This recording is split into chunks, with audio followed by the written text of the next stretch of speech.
Hello friends, PSC energy ബൂസ്റ്ററിൻ്റെ online ക്ലാസ്സിലേക്ക് എല്ലാ പ്രിയപ്പെട്ട ഉദ്യോഗാർത്ഥികൾക്കും സ്വാഗതം. നമ്മൾ ഇന്ത്യൻ ഭൂമിശാസ്ത്രത്തിലെ പ്രധാനപ്പെട്ട ഒരു മേഖലയായ മൺസൂൺ കാറ്റുകളെക്കുറിച്ചാണ് നോക്കാൻ പോകുന്നത്. മൺസൂൺ കാറ്റുകൾ എന്ന് പറയുമ്പോൾ പ്രധാനമായിട്ട് ഏതൊക്കെയാണ്? തെക്ക് പടിഞ്ഞാറൻ മൺസൂണും വടക്ക് കിഴക്കൻ മൺസൂണും അല്ലേ?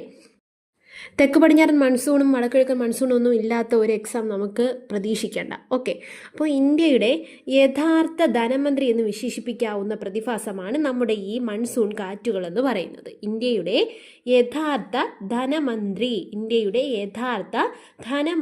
എന്ന് വിശേഷിപ്പിക്കാവുന്ന പ്രതിഭാസമാണ് മൺസൂൺ കാറ്റുകൾ എന്ന് പറയുന്നത് അല്ലേ? അപ്പോൾ മൺസൂൺ കാറ്റുകൾ രണ്ടെണ്ണമാണ്, തെക്ക് പടിഞ്ഞാറൻ മൺസൂണും വടക്കു കിഴക്കൻ മൺസൂണും. ഇന്ത്യയുടെ യഥാർത്ഥ ധനമന്ത്രി എന്ന് വിശേഷിപ്പിക്കാവുന്ന പ്രതിഭാസമാണ് മൺസൂൺ കാറ്റുകൾ. ഇന്ത്യയിലെ ഏറ്റവും വലിയ മഴക്കാലത്തിന് കാരണമാകുന്ന കാറ്റാണ് തെക്കു പടിഞ്ഞാറൻ മൺസൂൺ കാറ്റ്. ഇന്ത്യയിലെ ഏറ്റവും വലിയ മഴക്കാലത്തിന് കാരണമാകുന്ന കാറ്റാണ് തെക്കു പടിഞ്ഞാറൻ മൺസൂൺ കാറ്റ്. മൺസൂണിൻ്റെ ദൈർഘ്യം എത്രയാടേ? 100 മുതൽ 120 ദിവസങ്ങളാണ്. ഓക്കെ, 100 മുതൽ 120 ദിവസങ്ങളാണ്. ഇന്ത്യയിൽ തെക്കു പടിഞ്ഞാറൻ മൺസൂൺ അനുഭവപ്പെടുന്ന മാസങ്ങൾ ജൂൺ മുതൽ സെപ്റ്റംബർ വരെയാണ്. ഇന്ത്യയിൽ തെക്കു പടിഞ്ഞാറൻ മൺസൂൺ അനുഭവപ്പെടുന്ന മാസങ്ങൾ ഏതൊക്കെയാ? ജൂൺ മുതൽ, നമ്മുടെ ഈ സ്കൂൾ തുറക്കുന്ന സമയം അല്ലേ, ജൂൺ മുതൽ സെപ്റ്റംബർ വരെ. ഇന്ത്യയിൽ ഏറ്റവും കൂടുതൽ മഴ ലഭിക്കുന്ന പ്രദേശം മൗസിൻറാം, മേഘാലയയിലെ മൗസിൻറാം. ഇന്ത്യയിൽ ഏറ്റവും കൂടുതൽ മഴ ലഭിക്കുന്ന പ്രദേശം മൗസിൻറാം. ഇന്ത്യയിൽ ഏറ്റവും കുറവ് മഴ ലഭിക്കുന്ന പ്രദേശം ഏതാ? ലഡാക്കിലെ ലേ ആണ്. ഓക്കെ, ഇന്ത്യയിൽ ഏറ്റവും കുറവ് മഴ ലഭിക്കുന്നത് ലഡാക്കിലെ ലേ. ഇന്ത്യയിൽ ഏറ്റവും കൂടുതൽ മഴ ലഭിക്കുന്ന പ്രദേശമാണ് മേഘാലയയിലെ മൗസിൻറാം എന്ന് പറയുന്നത്. 100 മുതൽ 120 ദിവസങ്ങളാണ് ഈ മൺസൂണിൻ്റെ ദൈർഘ്യം എന്ന് പറയുന്നത്. ഏറ്റവും വലിയ മഴക്കാലത്തിന് കാരണമാകുന്ന കാറ്റാണ് ഏതെന്ന് പറയുന്നത്? ഇന്ത്യയിൽ വീശുന്ന തെക്കു പടിഞ്ഞാറൻ മൺസൂൺ കാറ്റെന്ന് പറയുന്നത്. ഓക്കെ, സിവാലിക് മലനിരകൾ എന്ന് പറയുന്നത്, സിവാലിക് മലനിരകളുടെ തെക്കൻ ചരിവുകളിലും വടക്കു കിഴക്കൻ ഇന്ത്യയിലും തെക്കു പടിഞ്ഞാറൻ മൺസൂൺ മഴ ലഭിക്കുന്നു. മഴയുടെ വിതരണത്തിലുള്ള അസന്തുലിതാവസ്ഥയ്ക്കുള്ള കാരണങ്ങൾ എന്തൊക്കെയായിരിക്കും? ഭൂപ്രകൃതി ഒരു കാരണമാണ്. ഭൂഭാഗത്തിൻ്റെ വിസ്തൃതി, സമുദ്ര സാമീപ്യം, പിന്നെന്താ, സമുദ്രത്തിൽ നിന്നുള്ള അകലം, പർവ്വതനിരകളുടെ സ്ഥാനം, കാറ്റിൻ്റെ ദിശ, ഇതൊക്കെയാണ് എന്തെന്ന് പറയുന്നത്? മഴയുടെ വിതരണത്തിലുള്ള അസന്തുലിതാവസ്ഥ എന്ന് പറയുന്നത്. സൂര്യൻ ഉത്തരാർദ്ധഗോളത്തിലായിരിക്കെ ഉത്തരേന്ത്യൻ ഭാഗങ്ങളിൽ ശക്തമായ ന്യൂനമർദ്ദം രൂപം കൊള്ളുന്നു. സൂര്യൻ ഉത്തരാർദ്ധഗോളത്തിലായിരിക്കെ ഏത് ഭാഗങ്ങളിൽ? ഉത്തരേന്ത്യൻ ഭാഗങ്ങളിൽ ശക്തമായ എന്തനുഭവപ്പെടുന്നു? ന്യൂനമർദ്ദം രൂപം കൊള്ളുന്നു. ഈ സമയം നമ്മുടെ ഇന്ത്യൻ സമുദ്രത്തിന് മുകളിൽ എന്ത് ചെയ്യുന്നു? ഉയർന്ന മർദ്ദം നിലനിൽക്കുന്നതിനാൽ തെക്ക് നിന്ന് വടക്കോട്ട്, അതായത് താഴ്ഭാഗത്തു നിന്ന് മുകളിലോട്ട്, തെക്ക് നിന്ന് വടക്കോട്ട്, അതായത് ഇന്ത്യൻ മഹാസമുദ്രത്തിൽ നിന്ന് ഇന്ത്യൻ ഉപഭൂഖണ്ഡത്തിലേക്ക് എന്ത് ചെയ്യുന്നു? കാറ്റ് വീശുന്നു. ഇവിടെ നമ്മൾ ചിത്രത്തിൽ നിന്ന് നോക്കിയാൽ മനസ്സിലാവും നന്നായിട്ട്. എന്താണ്? ഇന്ത്യൻ മഹാസമുദ്രത്തിൽ നിന്ന് എന്ത് ചെയ്യുന്നു? മുകളിലോട്ട് അല്ലേ, ഇന്ത്യൻ മഹാസമുദ്രം തെക്ക് ഭാഗം. ഈ തെക്ക് ഭാഗത്ത് നിന്ന് ഇന്ത്യൻ ഉപഭൂഖണ്ഡത്തിലേക്ക് എന്ത് ചെയ്യുന്നു? കാറ്റ് വീശുന്നു. അപ്പോൾ ഇന്ത്യൻ മഹാസമുദ്രം തെക്ക് ഭാഗത്താണ്. ഈ തെക്ക് ഭാഗത്ത് നിന്ന് ഉപഭൂഖണ്ഡം വടക്ക് ഭാഗത്തോട്ട് എന്ത് ചെയ്യുന്നു? കാറ്റ് ശക്തിയായി വീശാനിടയാകുന്നു. കൊറിയോലിസ് പ്രഭാവത്താൽ ഈ കാറ്റുകൾ സഞ്ചാര ദിശയ്ക്ക് വലത്തോട്ട് തിരിയുന്നതിനാൽ തെക്കു പടിഞ്ഞാറൻ കാറ്റുകളായി ഇന്ത്യയിൽ അവ എത്തിച്ചേരുന്നു. ഈ കാറ്റുകളാണ് തെക്കു പടിഞ്ഞാറൻ മൺസൂൺ എന്ന് അറിയപ്പെടുന്നത്. ഓക്കെ, അപ്പോൾ ഭൂപ്രകൃതി, ഭൂവിഭാഗത്തിൻ്റെ വിസ്തൃതി, സമുദ്ര സാമീപ്യം, സമുദ്രത്തിൽ നിന്നുള്ള അകലം, പർവ്വതനിരകളുടെ സ്ഥാനം, കാറ്റിൻ്റെ ദിശ, ഇതെല്ലാം എന്ത് ചെയ്യുന്നു? മഴയുടെ വിതരണത്തിലുള്ള അസന്തുലിതാവസ്ഥയ്ക്ക് കാരണമാകുന്നു. സൂര്യൻ ഏത് ഗോളത്തിലായിരിക്കുമ്പോൾ? ഉത്തരാർദ്ധഗോളത്തിലായിരിക്കെ ഉത്തരേന്ത്യൻ ഭാഗങ്ങളിൽ ശക്തമായ ന്യൂനമർദ്ദം രൂപപ്പെടും. ഈ സമയം ഇന്ത്യൻ മഹാസമുദ്രത്തിൽ നിന്ന്, അതായത് തെക്ക് നിന്ന് വടക്കോട്ട്, ഇന്ത്യൻ മഹാസമുദ്രത്തിൽ നിന്ന് ഇന്ത്യൻ ഉപഭൂഖണ്ഡത്തിലേക്ക് കാറ്റ് വീശാനിടയാകുന്നു. കൊറിയോലിസ് പ്രഭാവം കാരണം ഈ കാറ്റുകൾ എന്ത് ചെയ്യും? വലത്തോട്ട് തിരിഞ്ഞു പോകും. ഇതാണ് തെക്ക് പടിഞ്ഞാറൻ കാറ്റുകളായിട്ട് ഇന്ത്യയിൽ എത്തിച്ചേരുന്നത്. മനസ്സിലായില്ലേ? ഈ കാറ്റുകളാണ് തെക്ക് പടിഞ്ഞാറൻ മൺസൂൺ എന്നറിയപ്പെടുന്നത്. ഇടിമിന്നലോട് കൂടി എത്തുന്ന ജലബാഷ്പം നിറഞ്ഞ മഴക്കാറ്റുകളുടെ പെട്ടെന്നുള്ള വരവാണ് മൺസൂണിൻ്റെ പൊട്ടിപ്പുറപ്പാടെന്ന് പറയുന്നത്. ഓക്കെ, ഇടിമിന്നലോട് കൂടി എത്തുന്ന ജലബാഷ്പം നിറഞ്ഞ മഴക്കാറ്റുകളുടെ പെട്ടെന്നുള്ള വരവാണ് മൺസൂണിൻ്റെ പൊട്ടിപ്പുറപ്പാട്. മൺസൂണിൻ്റെ പൊട്ടിപ്പുറപ്പെടലിന് അഥവാ പെട്ടെന്നുള്ള ആരംഭത്തിന് കാരണം എന്താണ്? കിഴക്കൻ ജെറ്റ് പ്രവാഹമാണ്. ജെറ്റ് പ്രവാഹം മറക്കരുതേ. തെക്കു പടിഞ്ഞാറൻ മൺസൂൺ കാറ്റിൻ്റെ ശാഖകൾ, അതായത് നമ്മുടെ ഈ പറഞ്ഞ തെക്ക് പടിഞ്ഞാറൻ മൺസൂൺ കാറ്റുകൾക്ക് 2 ശാഖകളാണ് ഉള്ളത്. നമുക്കറിയാം ഏതൊക്കെയാണ് അത്, ഇമ്പോർട്ടൻ്റ് ആണ്. അറബിക്കടൽ ശാഖയും ബംഗാൾ ഉൾക്കടൽ ശാഖയും. അറബിക്കടൽ ശാഖയും ബംഗാൾ ഉൾക്കടൽ ശാഖയും. ഓക്കെ. കേരളം, കർണാടക, ഗോവ, മഹാരാഷ്ട്ര, ഗുജറാത്ത്. ഏതൊക്കെയാണ്? കേരളം, കർണാടക, ഗോവ, മഹാരാഷ്ട്ര, ഗുജറാത്ത് എന്നീ സംസ്ഥാനങ്ങളിൽ കനത്ത മഴയ്ക്ക് കാരണമാകുന്ന തെക്ക് പടിഞ്ഞാറൻ മൺസൂണിൻ്റെ ശാഖയാണ് അറബിക്കടൽ ശാഖ. നമ്മുടെ കേരളത്തിലൊക്കെ അല്ലേ, കേരളം, കർണാടക, ഗോവ, മഹാരാഷ്ട്ര, ഗുജറാത്ത് എന്നീ സംസ്ഥാനങ്ങളിൽ കനത്ത മഴയ്ക്ക് കാരണമാകുന്നത് തെക്ക് പടിഞ്ഞാറൻ മൺസൂണിൻ്റെ ശാഖയാണ്. ഏതാണത്? അറബിക്കടൽ ശാഖ. അറബിക്കടലിൽ രൂപം കൊള്ളുന്ന മൺസൂൺ കാറ്റുകൾ വീണ്ടും എന്ത് ചെയ്യുന്നു? 3 ശാഖകളായിട്ട് പിരിയുന്നു. ജൂൺ ആരംഭത്തോടെ കേരള തീരത്തിലെത്തുന്ന അറബിക്കടൽ ശാഖ കേരളത്തിൽ എന്ത് ചെയ്യുന്നു? ശക്തമായ മഴ നൽകുന്നു. സഹ്യാദ്രിയുടെ കാറ്റിന് അഭിമുഖമായ ചരിവുകളിലും പശ്ചിമതീര സമതലങ്ങളിലും അതിശക്തമായ മഴ ലഭിക്കുന്നു. തെക്ക് പടിഞ്ഞാറൻ മൺസൂണിൻ്റെ 2ാമത്തെ ശാഖ മുംബൈയുടെ വടക്ക് തീരത്ത് നിന്ന് ഗംഗാ സമതലത്തിലേക്ക് പ്രവേശിക്കും. തെക്കു പടിഞ്ഞാറൻ മൺസൂണിൻ്റെ 3ാമത്തെ ശാഖ സൗരാഷ്ട്ര ഉപദ്വീപിലും കച്ച് മേഖലയിലൊക്കെ എന്ത് ചെയ്യുന്നു? വീശിയടിക്കുന്നു. പശ്ചിമഘട്ട മലനിരകൾ കടക്കുന്നതോടെ നമ്മുടെ കാറ്റിലെ ആർദ്രതയുടെ അളവൊക്കെ എന്ത് ചെയ്യുന്നു? അങ്ങ് കുറയുന്നു. ഇതിൻ്റെ ഫലമായി പശ്ചിമഘട്ടത്തിൻ്റെ കിഴക്കൻ ചരിവുകളിൽ ഈ കാറ്റുകൾ വളരെ കുറഞ്ഞ അളവിൽ മാത്രമേ എന്ത് ചെയ്യുന്നുള്ളൂ? മഴ നൽകുന്നുള്ളൂ. ഇത്തരം മഴ കുറഞ്ഞ പ്രദേശങ്ങളെ മഴ നിഴൽ പ്രദേശങ്ങൾ എന്നാണ് പറയുന്നത്. കേരളം, കർണാടക, ഗോവ, മഹാരാഷ്ട്ര, ഗുജറാത്ത് എന്നീ സംസ്ഥാനങ്ങളിൽ കനത്ത മഴയ്ക്ക് കാരണമാകുന്നത് ഏത് ശാഖയാണ്? തെക്ക് പടിഞ്ഞാറൻ മൺസൂണിൻ്റെ ശാഖയായ അറബിക്കടൽ ശാഖയാണ്. അറബിക്കടലിൽ രൂപം കൊള്ളുന്ന മൺസൂൺ കാറ്റുകൾ വീണ്ടും എന്ത് ചെയ്യുന്നു? 3 ശാഖകളായി പിരിയുന്നു. ഏതൊക്കെയാണ് അത്?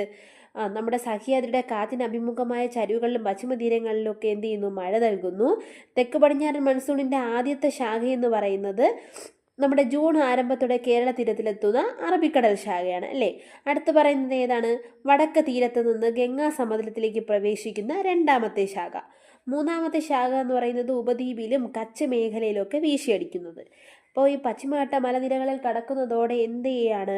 ഈ ആർദ്രതയുടെ അളവ് കുറയുമ്പോൾ കിഴക്കൻ ചരിവുകളിൽ എന്ത് ചെയ്യുന്നില്ല? വളരെയധികം ശക്തിയിൽ കാറ്റ് വീശുന്നില്ല. കുറഞ്ഞ അളവിൽ മാത്രമേ അവിടെ എന്ത് ചെയ്യുന്നുള്ളൂ? മഴ ലഭിക്കുന്നുള്ളൂ. ഈ പ്രദേശങ്ങളാണ് മഴ നിഴൽ പ്രദേശങ്ങളെന്ന് അറിയപ്പെടുന്നത്. പശ്ചിമ ബംഗാളിലും ബംഗ്ലാദേശിലും വെച്ച് ബംഗാൾ ഉൾക്കടൽ മൺസൂൺ ശാഖ എന്ത് ചെയ്യുന്നു? 2ആയി പിരിയുന്നു. മൗസിൻറാം, ചിറാപുഞ്ചി എന്നീ സ്ഥലങ്ങളിൽ വർഷം തോറും മഴയ്ക്ക് കാരണമാകുന്ന തെക്കു പടിഞ്ഞാറൻ മൺസൂൺ ശാഖയാണ് ബംഗാൾ ഉൾക്കടൽ ശാഖ. എൻ്റെ ഉദ്യോഗാർത്ഥികൾ മറന്നു പോകാതിരിക്കുന്ന 2 കാര്യങ്ങളാണ്. ഈ പറഞ്ഞ അറബിക്കടൽ ശാഖയായാലും ബംഗാൾ ഉൾക്കടൽ ശാഖയായാലും ആരുടേതാണ്? തെക്കു പടിഞ്ഞാറൻ മൺസൂണിൻ്റെതാണ്. അത് മാറരുത്. തെക്ക് പടിഞ്ഞാറൻ മൺസൂണിൻ്റെ 2 ശാഖകളാണ് അറബിക്കടൽ ശാഖയും ബംഗാൾ ഉൾക്കടൽ ശാഖയും. അപ്പോൾ ഈ അറബിക്കടൽ ശാഖയ്ക്കകത്താണ് നമ്മൾ ഈ പറഞ്ഞ 3 വേർതിരിവായിട്ടുള്ളത്. അടുത്ത് പറഞ്ഞത് ബംഗാൾ ഉൾക്കടൽ ശാഖ അല്ലേ. ബംഗാൾ ഉൾക്കടൽ ശാഖ പ്രധാനമായിട്ടും മൗസിൻറാം, ചിറാപുഞ്ചി എന്നീ സ്ഥലങ്ങളിൽ എന്ത് ചെയ്യുന്നു? നല്ല മഴ കിട്ടുന്നതിന് കാരണമാവുന്നു. സുന്ദരവനം ഡെൽറ്റ, പശ്ചിമ ബംഗാൾ, ബീഹാർ, ഉത്തർപ്രദേശ്, വടക്ക് കിഴക്കൻ സംസ്ഥാനങ്ങൾ എന്നിവിടങ്ങളിൽ കനത്ത മഴയ്ക്ക് കാരണമാകുന്ന തെക്ക് പടിഞ്ഞാറൻ മൺസൂണിൻ്റെ ശാഖയാണ് ബംഗാൾ ഉൾക്കടൽ ശാഖ എന്ന് പറയുന്നത്. ഇത് വെച്ച് നോക്കുമ്പോൾ പ്രധാനപ്പെട്ട നോക്കേണ്ടത് ഗ്ലോഫ്. ഓക്കെ, ഗ്ലോഫിൻ്റെ പൂർണ്ണ രൂപം എന്താണ്? ഗ്ലേഷ്യൽ ലേക്ക് ഔട്ട് ബേസ്റ്റ് ഫ്ലഡ് എന്നാണ്. ഹിമാനികൾ പൊട്ടി അതിനുള്ളിൽ സംഭരിച്ച വെള്ളം അതിവേഗം പുറത്തേക്ക് ഒഴുകുന്നതാണ് ഗ്ലോഫ് എന്ന് പറയുന്നത്. 2021 ഫെബ്രുവരിയിൽ ഉത്തരാഖണ്ഡിൽ ഉണ്ടായ മിന്നൽ പ്രളയത്തിന് കാരണം ഈ പറഞ്ഞ ഗ്ലോഫ് ആണെന്ന് സംശയിക്കുന്നു. Snow and avalanche study establishment SASE snow and avalanche study establishment സാസിൻ്റെ ആസ്ഥാനം എന്ന് പറയുന്നത് നമ്മുടെ ഫീൽഡ് ലാബ് മണാലിയിലാണ്. എവിടെയാണ്? ചണ്ഡീഗഡിൽ മണാലിയിലാണ്. ഓക്കെ, നമ്മുടെ ഗ്ലോഫ് അണവ് എന്തിന് കാരണമെന്ന് വിശ്വസിക്കുന്നു? ഹിമാനികൾ പൊട്ടി അതിനുള്ളിൽ സംഭരിച്ച വെള്ളം അതിവേഗം പുറത്തൊഴുകുന്നതാണ് ഗ്ലോഫ്. ഈ ഗ്ലോഫാണ് നമ്മുടെ മിന്നൽ പ്രളയത്തിന് കാരണമായതെന്നൊക്കെ സംശയിക്കുന്നു. ഓക്കെ. തെക്കു പടിഞ്ഞാറൻ മൺസൂൺ തമിഴ്നാട് തീരങ്ങളിൽ മഴ ലഭിക്കാതെ വരൾച്ച അനുഭവപ്പെടുന്നു. ഇതിന് പ്രധാനമായിട്ട് 2 കാരണങ്ങളാണ് ഉള്ളത്. തമിഴ്നാട് തീരം തെക്കു പടിഞ്ഞാറൻ മൺസൂണിൻ്റെ ബംഗാൾ ഉൾക്കടൽ ശാഖയ്ക്ക് സമാന്തരമായാണ് സ്ഥിതി ചെയ്യുന്നത്. തെക്കു പടിഞ്ഞാറൻ മൺസൂണിൻ്റെ അറബിക്കടൽ ശാഖയുടെ മഴനിഴൽ പ്രദേശത്താണ് നമ്മുടെ തമിഴ്നാടിൻ്റെ തീരം സ്ഥിതി ചെയ്യുന്നത്. ഓക്കെ. ഹിമാലയത്തിൻ്റെ അടിവാര മേഖലകളിൽ കനത്ത മഴ ലഭിക്കുന്നതിന് കാരണമാകുന്നത് ബംഗാൾ ഉൾക്കടൽ ശാഖയും അറബിക്കടൽ ശാഖയുമാണ്. രാജസ്ഥാനിൽ മഴ വിരളമാകുന്നതിനുള്ള കാരണം എന്താ? മൺസൂൺ കാറ്റ് ആരവല്ലി പർവ്വതനിരകൾക്ക് സമാന്തരമായിട്ട് കടന്നു പോകുന്നത് കൊണ്ടാണ്. ഓക്കെ. കേരളത്തിൽ തെക്കു പടിഞ്ഞാറൻ മൺസൂൺ മഴ അറിയപ്പെടുന്നത് എന്താണ്? ഇടവപ്പാതി. തെക്കു പടിഞ്ഞാറൻ മൺസൂണിൻ്റെ ബംഗാൾ ഉൾക്കടൽ ശാഖയും ഗുജറാത്ത് തീരത്തിലൂടെ വരുന്ന അറബിക്കടൽ ശാഖയും കൂടി ചേരുന്ന പ്രദേശമാണ് പഞ്ചാബ് സമതലം. അപ്പോൾ ഇത് മറക്കരുത്. തെക്കു പടിഞ്ഞാറൻ മൺസൂണിൻ്റെ ബംഗാൾ ഉൾക്കടൽ ശാഖയും ഗുജറാത്ത് തീരത്തിലൂടെ വരുന്ന അറബിക്കടൽ ശാഖയും കൂടിച്ചേരുന്ന പ്രദേശമാണ് പഞ്ചാബ് സമതലം. അപ്പോൾ തെക്ക് പടിഞ്ഞാറൻ മൺസൂണിനെ പറ്റി ഇത്രേ പറയാനുള്ളൂ. പ്രധാനമായിട്ടും നോക്കേണ്ടത് എന്താണ്? കേരളം, കർണാടക, ഗോവ, മഹാരാഷ്ട്ര, ഗുജറാത്ത് എന്നീ സംസ്ഥാനങ്ങളിലാണ് ഇത് വീശുന്നത്. പിന്നെ എന്താ? 100 മുതൽ 120 ദിവസം വരെ ഇത് ഉണ്ടാകും.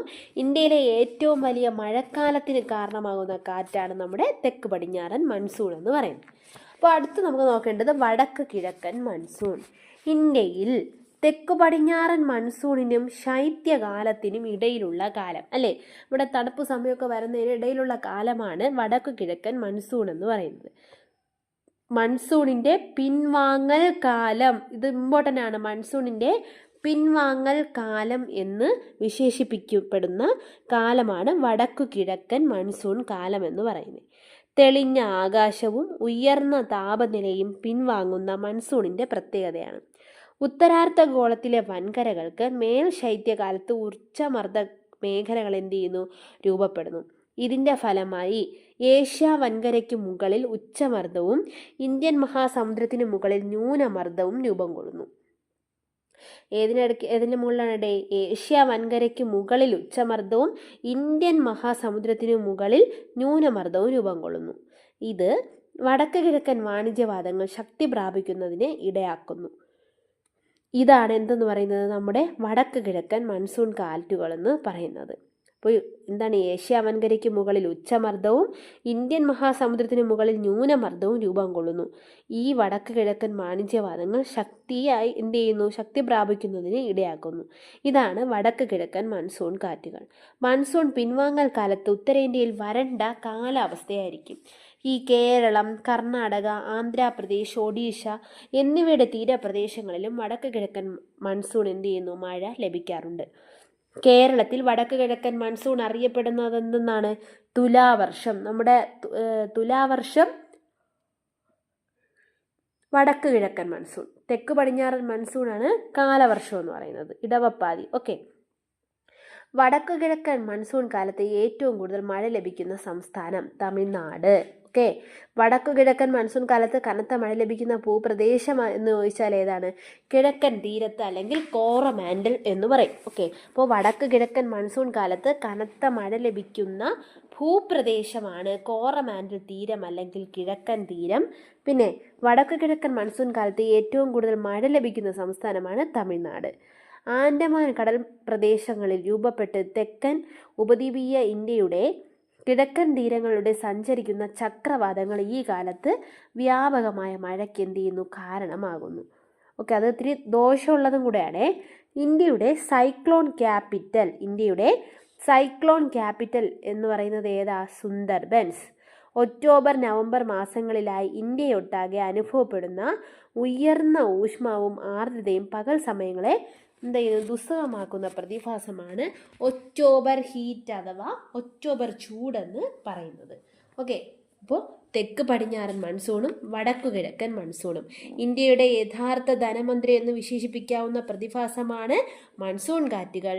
ഇന്ത്യയിലെ ഏറ്റവും വലിയ മഴക്കാലത്തിന് കാരണമാകുന്ന കാറ്റാണ് തെക്ക് പടിഞ്ഞാറൻ മൺസൂൺ കാറ്റ്, അല്ലേ? എന്നാൽ ഇന്ത്യയിൽ തെക്കു പടിഞ്ഞാറൻ മൺസൂണിനും ശൈത്യകാലത്തിനും ഇടയിലുള്ള കാലമാണ് വടക്കു കിഴക്കൻ മൺസൂൺ. അല്ലേ, മൺസൂണിൻ്റെ പിൻവാങ്ങൽ കാലം എന്ന് പറയുന്നതാണ് വടക്കു കിഴക്കൻ മൺസൂൺ എന്ന് പറയുന്നത്. ഇനി തെക്കു പടിഞ്ഞാറൻ മൺസൂൺ എത്ര കാലം വരെയാ? 100 മുതൽ 120 ദിവസങ്ങളാണ് ദൈർഘ്യം എന്ന് പറയുന്നത്. ജൂൺ മുതൽ സെപ്റ്റംബർ വരെയാണ് എന്ത് ചെയ്യുന്നത്, ഇത് വീശുന്നത്. എന്നാൽ കേരളത്തിൽ എന്ത് ചെയ്യുന്നു, വടക്ക് കിഴക്കൻ മൺസൂണിൻ്റെ മഴക്കാലം എന്ന് പറയുന്നത് തുലാവർഷമാണ്. അല്ലേ, ഏത് സംസ്ഥാനത്തിലാണ്? തമിഴ്നാടിലാണ് കൂടുതലായിട്ട് എന്ത് ചെയ്യുന്നത്, ഈ മഴ ലഭിക്കുന്നത്. ഓക്കെ, ഇടിമിന്നലോട് കൂടി എത്തുന്ന ജലബാഷ്പം നിറഞ്ഞ മഴക്കാറ്റുകളുടെ പെട്ടെന്നുള്ള വരവാണ് നമ്മുടെ മൺസൂണിൻ്റെ പൊട്ടിപ്പുറപ്പാടെന്ന് പറയുന്നത്. ഇന്ത്യയിൽ ഏറ്റവും കൂടുതൽ മഴ ലഭിക്കുന്ന പ്രദേശം ഏതാണ്? മൗസിൻ റാം മേഘാലയ. ഇന്ത്യയിൽ ഏറ്റവും കുറവ് മഴ ലഭിക്കുന്ന പ്രദേശമാണ് എന്തെന്ന് പറയുന്നത്, ലേ എന്ന് പറയുന്നത്, ലഡാക്ക്. ഓക്കെ, സിവാലിക് മലനിരകളുടെ തെക്കൻ ചരിവുകളിലും വടക്കൻ കിഴക്കൻ ഇന്ത്യയിലും തെക്ക് പടിഞ്ഞാറ് മൺസൂൺ മഴ എന്ത് ചെയ്യുന്നു, ലഭിക്കുന്നു. ഓക്കെ, ഏതൊക്കെ സംസ്ഥാനങ്ങളാണ് പ്രധാനമായിട്ടും പറയുന്നത്? കേരളം, പിന്നെ കർണാടക, ഗോവ, മഹാരാഷ്ട്ര, ഗുജറാത്ത്. ഒക്കെ അല്ലേ, രണ്ടായിട്ട് തെക്ക് പടിഞ്ഞാറ് മൺസൂണിന് ശാഖ പിരിഞ്ഞു പോകുന്നുണ്ട്. അറബിക്കടൽ ശാഖയെന്നും ബംഗാൾ ഉൾക്കടൽ ശാഖയെന്നും പിരിഞ്ഞു പോകുന്നുണ്ട്. എന്താണ് ഈ തെക്ക് പടിഞ്ഞാറ് മൺസൂണിൻ്റെ ശാഖകൾ പ്രധാനമായിട്ട് ഏതൊക്കെയാണ്? നമ്മൾ പറഞ്ഞു, തെക്ക് പടിഞ്ഞാറൻ ശാഖ, അറബിക്കടൽ ശാഖ ഏതൊക്കെയാണ്? നമ്മുടെ ഗംഗാ സമുദ്രത്തിലേക്ക് പ്രവേശിക്കുന്നതും കച്ച് മേഖലയിലേക്ക് വീശിയടിക്കുന്നതൊക്കെ പറഞ്ഞു. അടുത്തു പറഞ്ഞത് മഴ കുറഞ്ഞ പ്രദേശങ്ങളെ അറിയപ്പെടുന്നത് എന്താ? മഴ നിഴൽ പ്രദേശങ്ങളെന്നാണ്. തെക്കു പടിഞ്ഞാറൻ മൺസൂൺ ശാഖ എന്ന് പറയുന്നത് എന്താണ്, രണ്ടായിട്ട് പിരിയുന്നുണ്ട്. മൗസിൻ റാം, ചിറാപൂഞ്ചി എന്നീ സ്ഥലങ്ങളിൽ വർഷം തോറും എന്ത് ചെയ്യുന്നു, മഴയ്ക്ക് കാരണമാകുന്ന തെക്കു പടിഞ്ഞാറൻ മൺസൂണാണ് ബംഗാൾ ഉൾക്കടൽ ശാഖ എന്ന് പറയുന്നത്. ഗ്ലോഫ് എന്ന് പറയുന്ന ഒരു പദം പറഞ്ഞു നമ്മൾ, എന്താ? ഗ്ലേഷ്യൽ, ലേക്ക്, ഔട്ട് ബ്ലാസ്റ്റേഴ്സ്, ഫ്ലഡ്. ഓക്കെ, 2021 ഫെബ്രുവരിയിൽ ഉത്തരാഖണ്ഡിൽ ഉണ്ടായ മിന്നൽ പ്രളയത്തിന് കാരണം ഈ പറയുന്ന ഗ്ലോഫ് എന്ന് സംശയിക്കുന്നുണ്ട് ഇന്ന്. അപ്പോൾ ഹിമാലയത്തിൻ്റെ അടിവാര മേഖലകളിൽ കനത്ത മഴ ലഭിക്കുന്നതിന് കാരണമാകുന്നത് എന്താ? ബംഗാൾ ഉൾക്കടൽ ശാഖയും അറബിക്കടൽ ശാഖയും. രാജസ്ഥാനിൽ മഴ വിരളമാകുന്നതിനുള്ള കാരണം എന്താണ്? മൺസൂൺ കാറ്റ് ആരവല്ലി പർവ്വതനിരയ്ക്ക് സമാന്തരമായിട്ട് എന്ത് ചെയ്യുന്നു, കടന്നു പോകുന്നുണ്ട്. പാതിയാണ് തെക്ക് പടിഞ്ഞാറൻ മൺസൂൺ, തുലാവർഷമാണ് വടക്ക് കിഴക്കൻ മൺസൂൺ. മാറിപ്പോകരുത്. വടക്ക് കിഴക്കൻ മൺസൂൺ പ്രധാനമായിട്ടും മൺസൂൺ പിൻവാങ്ങൽ കാലത്ത് ഉത്തരേന്ത്യയിൽ ഉണ്ടാകുന്നതാണ്. അല്ലേ, ആ സമയത്ത് ഭയങ്കര വരൾച്ചയായിരിക്കും. പിന്നെ കേരള, കർണാടക, ആന്ധ്രാപ്രദേശ്, ഒഡീഷ എന്നിവയുടെ തീരപ്രദേശങ്ങളിലും എന്ത് ചെയ്യുന്നു, വടക്ക് കിഴക്കൻ മൺസൂൺ മഴ ലഭിക്കുന്നുണ്ട്. വടക്ക് കിഴക്കൻ മൺസൂൺ കാലത്ത് ഏറ്റവും കൂടുതൽ മഴ ലഭിക്കുന്ന സ്റ്റേറ്റാണ് തമിഴ്നാട്. കോറമാൻഡൽ തീരം അല്ലെങ്കിൽ കിഴക്കൻ തീരം എന്ന് പറഞ്ഞാൽ എന്താ? വടക്ക് കിഴക്കൻ മൺസൂൺ കാലത്ത് കനത്ത മഴ ലഭിക്കുന്ന ഭൂപ്രദേശമാണ് കോറമാൻഡൽ തീരം എന്ന് പറയുന്നത്. സൈക്ലോൺ ക്യാപിറ്റൽ ഏതാ? സുന്ദർബൻസ് ആണ്. സുന്ദർബൻസ്. ഒക്ടോബർ ഹീറ്റ് അല്ലെങ്കിൽ ഒക്ടോബർ ചൂടെന്ന് പറഞ്ഞാൽ എന്താണ്? ഒക്ടോബർ നവംബർ മാസങ്ങളിലായി ഇന്ത്യയൊട്ടാകെ അനുഭവപ്പെടുന്ന ഉയർന്ന ഊഷ്മാവും ആർദ്രതയും പകൽ സമയങ്ങളെ ദുസ്സഹമാക്കുന്ന പ്രതിഭാസമാണ് ഒക്ടോബർ ചൂട് അഥവാ ഒക്ടോബർ ഹീറ്റ് എന്ന് പറയുന്നത്. 2024 നവംബറിൽ തമിഴ്നാട്ടിൽ വീശിയ ചുഴലിക്കാറ്റാണ് ഇതെന്ന് പറയുന്നത് ഫെങ്കത്ത് എന്ന് പറയുന്നത്. അപ്പോൾ ഇനി അടുത്ത ചുഴലിക്കാറ്റുകളെ കുറിച്ചാണ് നമുക്ക് നോക്കാനുള്ളത്.